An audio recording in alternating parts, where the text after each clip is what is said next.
Qachon oxirgi marta farzandingiz ammasinikiga borib bir kecha yotib keldi? Savol. Qachon oxirgi marta borib tog'asini uyda bir kecha yotib keldi? Nimaga yubormaymiz? Bordi keldi bo'lib, o'shalarni farzandi bilan o'ynab, ko'chada tengqurlarning oldida bir-birini himoya qilib, shunda silay rahim bo'ladi. Ilgari onalarimiz bir kecha borib yotib kelishardi.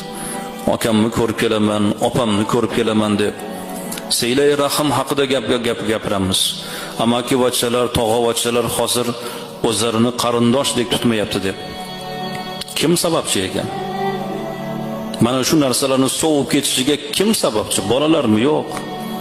Biz sababchimiz. Biz yubormayapmiz. Yuboramiz, ketidan telefon qilamiz, tez qaytib kel. Kechga qolmasdan.